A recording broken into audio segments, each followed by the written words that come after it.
All right. Hello, and everybody. Welcome back to the Poet Speaks podcast. Today, we have a very special guest. Our guest is a South African-born expressionist, painting her truth to awaken feelings that convey emotional meaning rather than physical experience. Through evocative poetry, she creates protest art that offers an alternative to traditional forms of conformity. Her words desire to direct social and political transformation. After being awarded the Bronze Prize in Caxton Writing Competition of 2015, she co-founded Johannesburg-based multidisciplinary art collective PG13, with its focus being the culmination of poetry and music. Our guest has performed at Port Elizabeth Opera House, Grahamstown Art Festival, Fete De La Musique, and together with her band made it to the finals of the first ever Afropunk Africa Battle of the Bands. I mean, she's performed everywhere. Everyone, please welcome to the Poet Speaks podcast, Angelyric. Angelyric, how are you? I'm awesome. How are you? I'm doing good. I'm doing good. So I am excited to have you on. You're our first South African guest that we've had on the podcast. We've definitely gone globally, but we have yet, yeah, we have yet to touch down in South Africa. So we're so excited to have you on the podcast. Kind of tell us. So you're South Africa, born and raised? Yes, born, raised, bred, everything Born, in raised. between. Bred, everything in between. I am South African, obviously, and I was raised in Johannesburg in a little town called Kempton Park.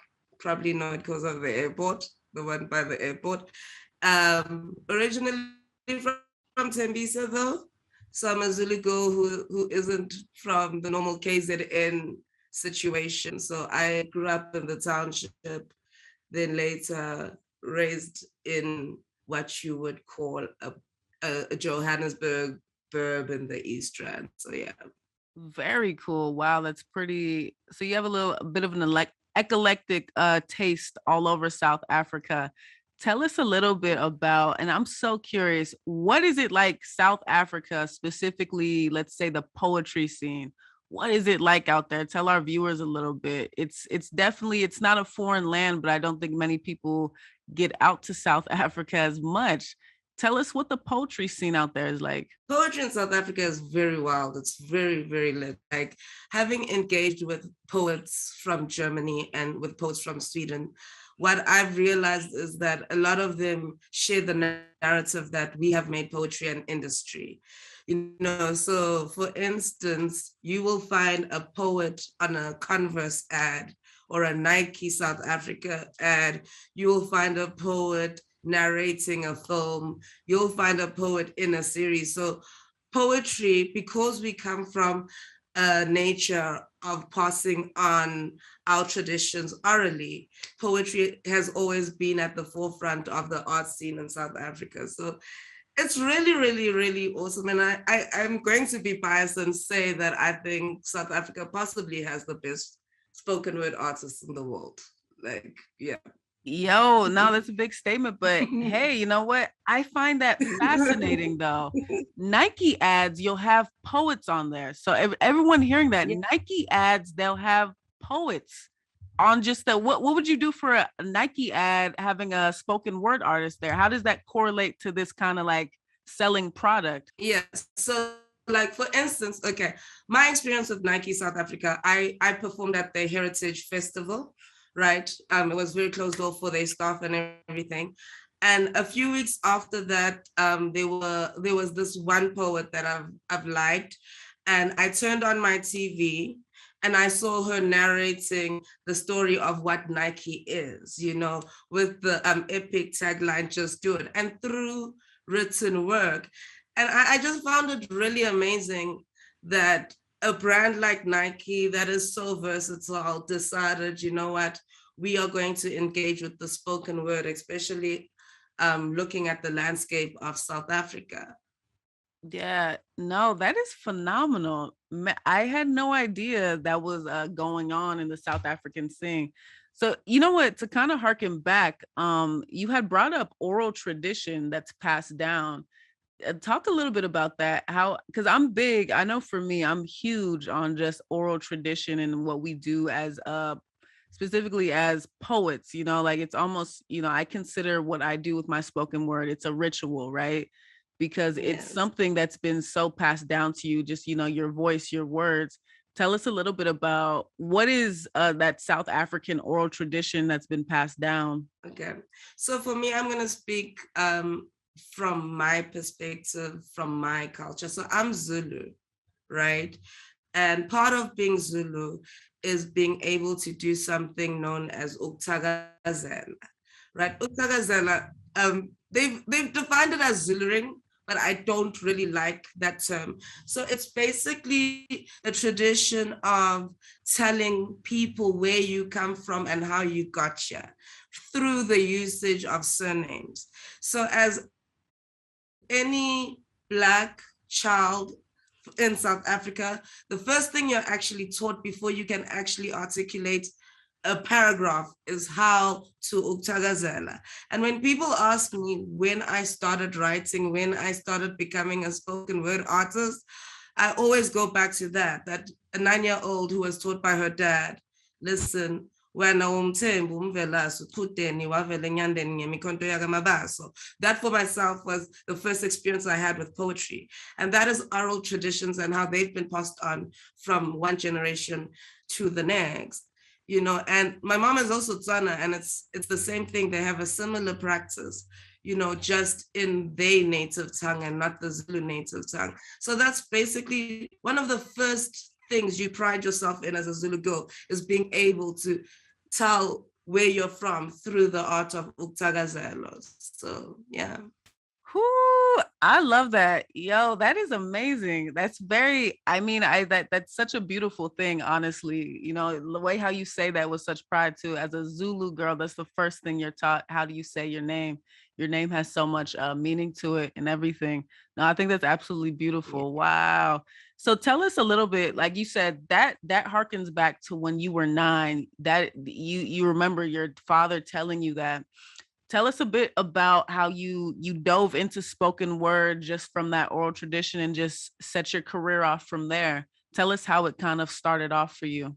I'm going to definitely blame it on my mom. So I was always a public speaker, you know, in high school, bit of culture, you know, anything, drama, always on a stage, you know, and I always knew I could write, you know, because I come from a lineage of writers, right? My dad was a playwright before he turned into a politician, because he had to feed his family.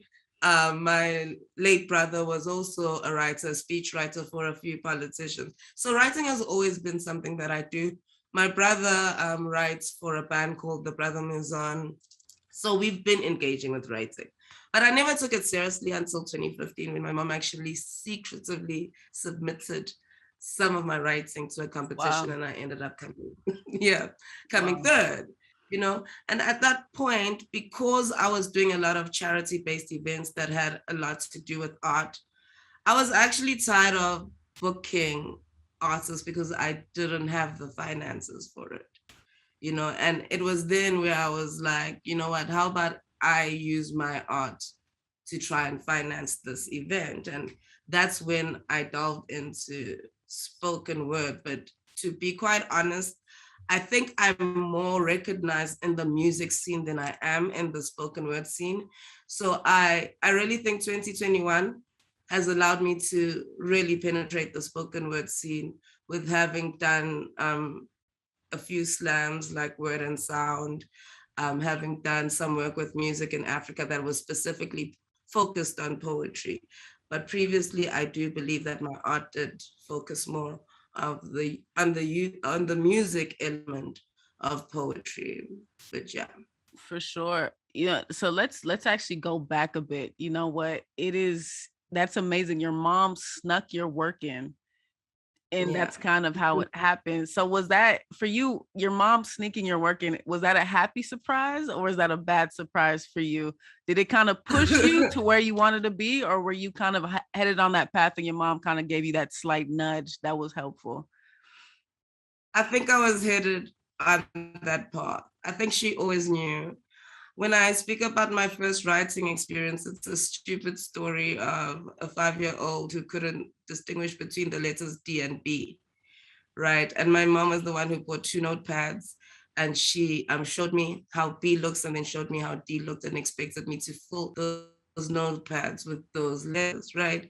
And I dubbed that as my first writing experience. So she's always kind of been the push, you know, and it's honestly very rare being a Black girl who is an LLB student, where your mom focuses more on your ability to write and to perform than the fact that you actually studied law, you know. So she has always been that push.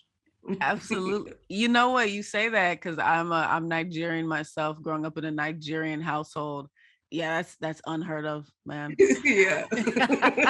That junk is unheard of, having your parents really focus on like writing and performing. But yo, clearly that support has helped. I mean, look how much you're flourishing. So we kind of going from that childhood into PG-13. Now for us that are maybe from the US, that PG-13, that's a bad rating for a movie.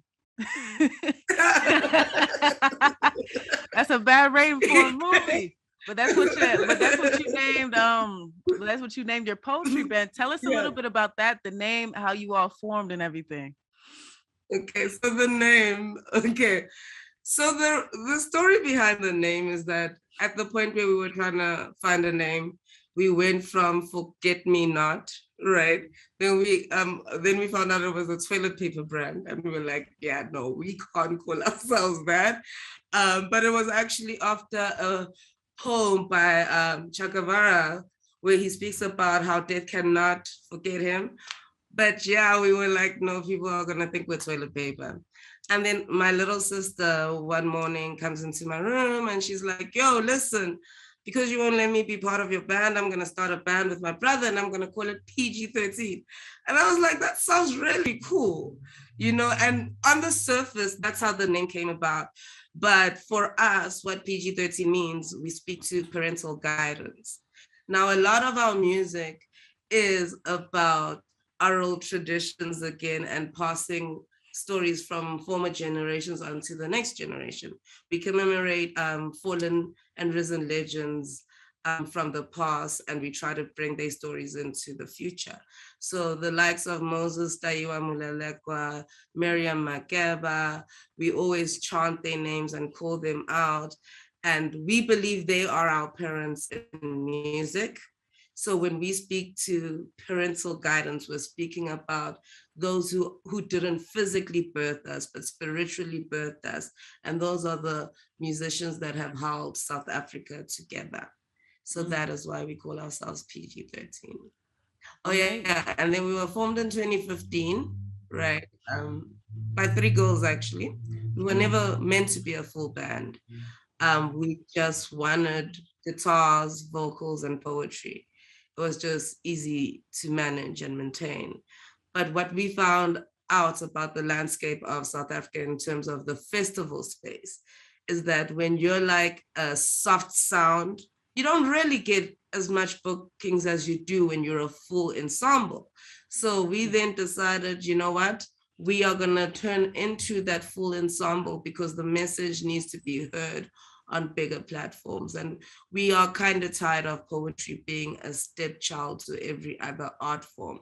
So if we are going to be deliberate about selling the idea that poetry is powerful and poetry is the beginning and ending of all art, we need to say this on bigger stages. And that's why we became a full ensemble. Wow, that's very powerful. I think your words, you say you're tired of poetry being the stepchild to these other art forms. What makes you feel like poetry is that stepchild, you know, to these other art forms, as opposed to, you know, everything, like you said, these other art forms? Yes, so as beautiful as the poetry scene is in South Africa, it does come with its complications. You know, so like in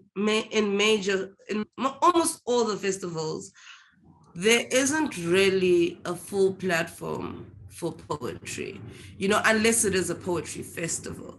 So you will find that, and with poetry festivals, they will always accommodate music, right? So you'll find spaces like Poetry Africa, which is one of the most beautiful poetry festivals I believe that Africa has, right?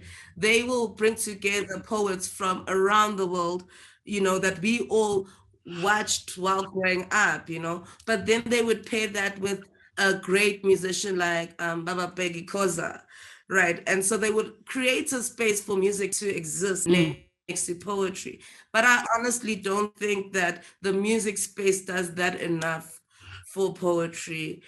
I can tell you that in most cases, my band is possibly the only band at the festival that has an element of poetry in it, who is on the main stage. So what they do to poetry is that they put it on the other stages where no one is really going to watch.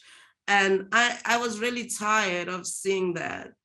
And that kind of that pushed you all to kind of get in that space to where, because you had mentioned, you had to have a full ensemble to be, I guess, if you will, seen.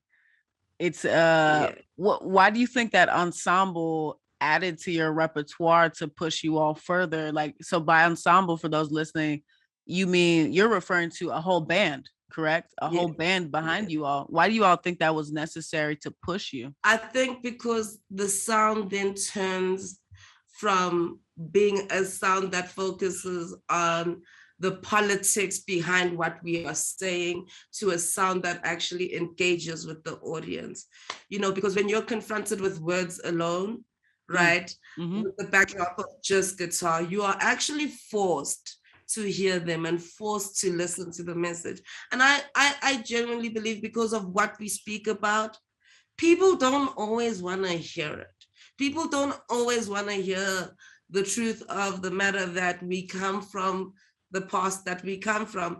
People don't want to hear about what is currently the position of men and women in the society. But when you put a saxophone in there, it kind of allows them to enjoy the message more, and I genuinely believe it's very, very, very materialistic in a sense, because even with the saxophone there, I'm still saying the same thing, but you are then not forced to listen to what I'm saying, but you are forced to hear, So it's a tricky conversation, because I even remember there's a venue that I will not mention, but we have a very good relationship with them now. The first time I ever applied to play that venue, they told us we are not what you're looking, we were not what they are looking for, right? But the music didn't change.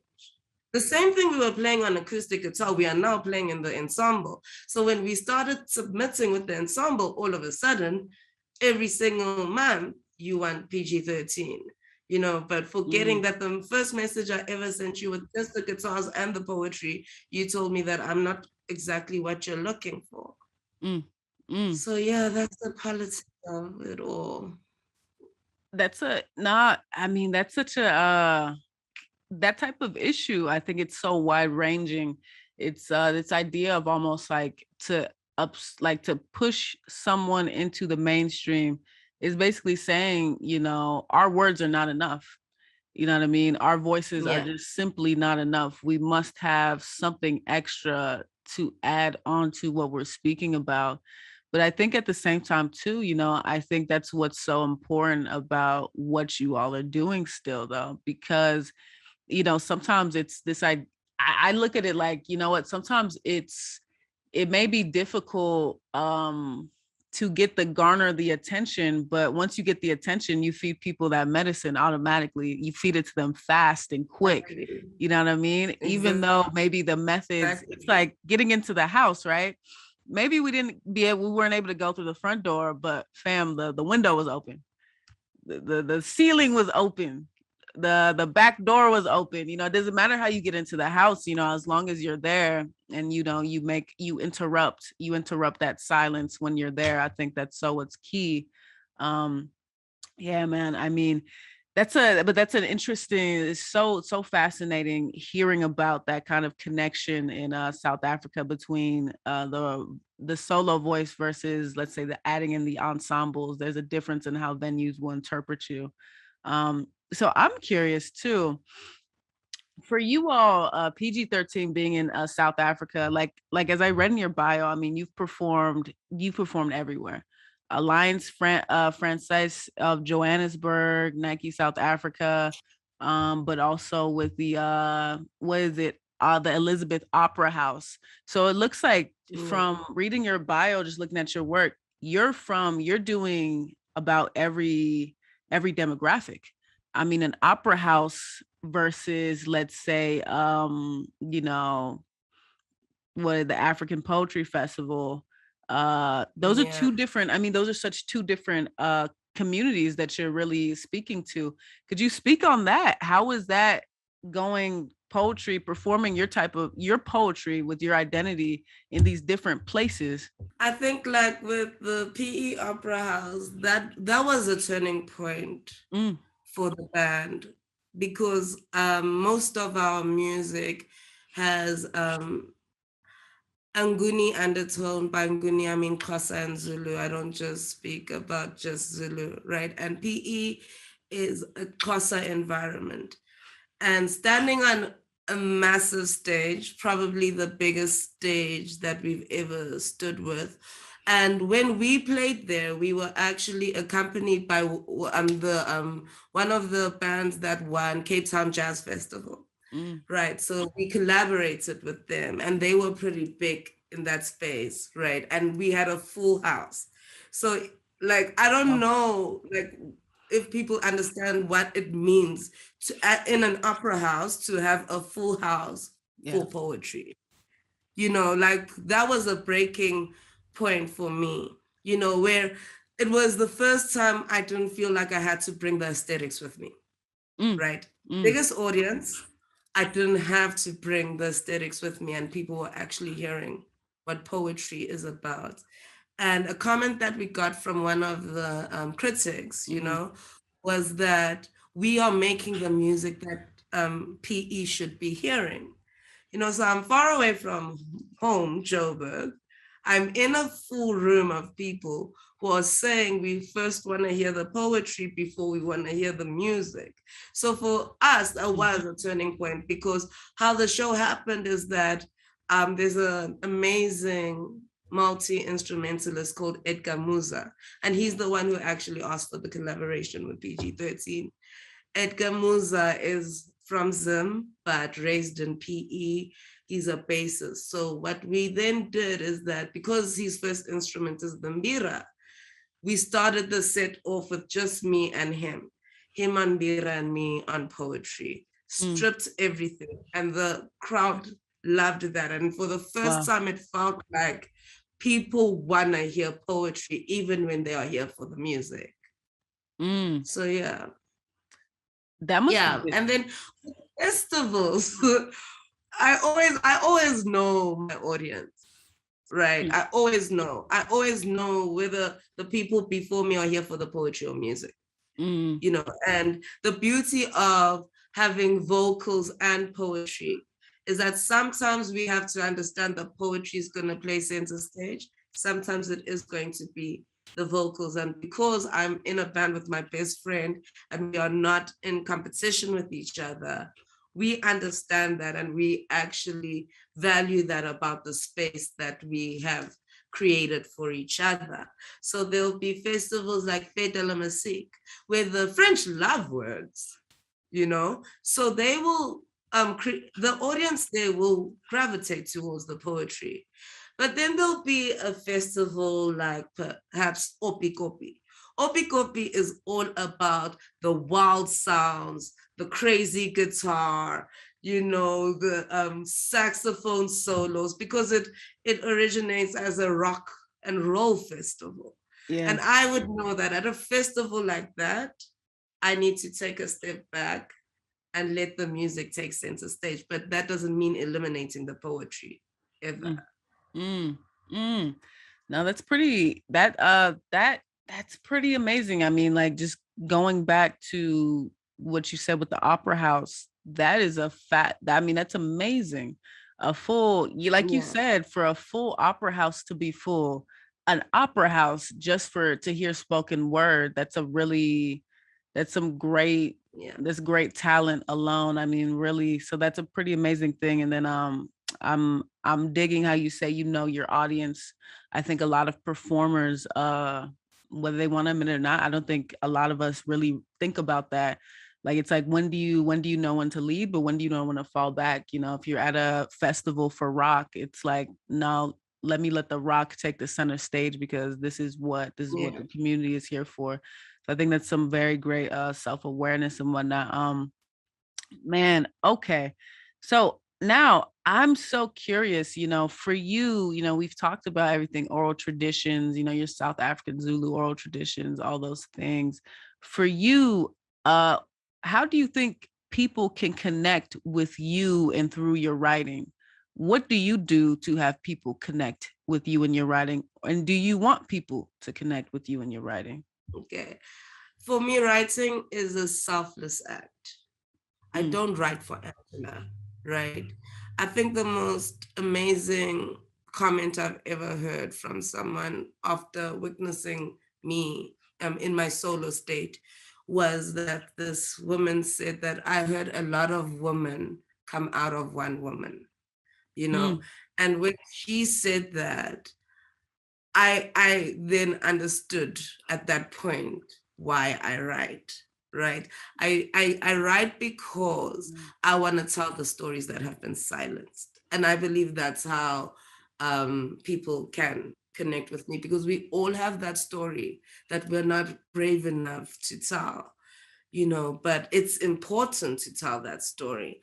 So I think, if anything, the way in which people connect with me is through the stories that don't belong to me, but that belong to everyone. I think that's gorgeous. That is gorgeous, you know, to have someone. I'm curious, when that woman came up to you after your set or performance, what was your reaction? How do you respond to that? I hear woman coming out of you. How do you respond to that? I couldn't, because, you know, when you feel seen for the first time, that's what that statement was. Is because I've always kind of said that. I've always said that, for some reason, when I write about, for instance, I'll give you a perfect example. There's a poem I have called On How to Be a Lady, you know. And when I wrote about that poem, it was after a court case by, there was a pastor who had raped various women, you know, and Cheryl Zondi took the stage, and she was so eloquent, and she was so much power. But the funny thing is that I wrote On How to Be a Lady before I heard Cheryl's story. But I had never experienced any form of abuse at that time. And when I looked at the poem and I heard how she was during her cross-examination, I was like, no, but the story actually belongs to Cheryl. You know, so when someone said to me that I am she heard many women come out of me, it really affirmed why I do what I do, you know, because I've seen it physically manifest, where you're not telling your own story, but you later discover whose story you're telling, you know. So I was shook. And it's funny because it's on camera. She says it on camera. And you can see, like, I don't say anything after that. I just say thank you. Yeah, no, I think that's one of those moments I think is powerful. Like, you may not even be able to express it, because that's such a synergy, you know, between two people, between two hearts, you know what I mean? Like, you can't, like, speechless, you won't even be able to express that. That's an amazing, I mean, yeah, it's an amazing almost transfer, if you will, of energy. And that's the power really of that spoken word. I mean, our voices are so antiques to the past, to the future, to the present, to every person that we touch. So Angelyric, everybody. Oh my God, she's just dropping gems today. I'm really loving this. But so as we're wrapping up, this has been such an amazing conversation thus far. And I'm picking up so much, and I'm more than sure our viewers are. So for you, why do you need to get your words out? I need to get my words out because I come from a generation who wasn't allowed to get their words out. I need to get my words out so the things that happened in the past don't repeat themselves. But more than anything, I need to get my words out to maintain my sanity and my mental health. Because without my words, I'm lost. Thank you. Thank you. That's a beautiful answer. Thank you. So as we're wrapping up, please tell us, what are you looking forward to the 2022 year coming up? What can we look out for your writing and beyond for you? So for 2022, my anthology should be coming out. It's the first one ever. Also, there's a few international opportunities for PG-13. So who knows, we might be in Japan next year, So like for me, also in January on the 22nd, I have to say this, there is the WORDNSOUND Slam finale with myself. I'm going to big up Kaviso Vili, another poet from South Africa, Poetry, Lynn from Germany, Lynn from Sweden, Jamila from Germany, and Kaletsu from South Africa. So yeah, the 22nd of January, the WORDNSOUND Digital Slam. That is what I'm looking forward to most, because it sees poetry merge with digital art in various forms. So yeah, international performances and my anthology. Beautiful. Where can the folks come and find you? Social media handles, websites, so we can listen to your beautiful, beautiful words. Okay, so on Facebook, I am Angela Tandizwe Mtembu. On Insta, and then obviously on Facebook, my band's name is We Are Rated PG-13. And then on Instagram, We Are Rated PG-13 again. Whereas with me, it's Angelyric _ PG-13. Not really a Twitter fan, but We Are Rated PG-13. And then YouTube, Angelyric _ PG-13.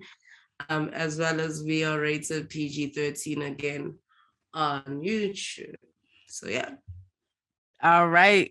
Well, thank you so much. And everyone, her info, as well as her info for PG-13 will be in the YouTube video link of this video. And it'll be down below. Angelyric, thank you so much. This was an amazing conversation. Yes. Thank you so much. Bye. Thank you so much. Absolutely. Everyone, this is the Poet Speaks podcast, and we will talk to you sometime soon. Bye-bye.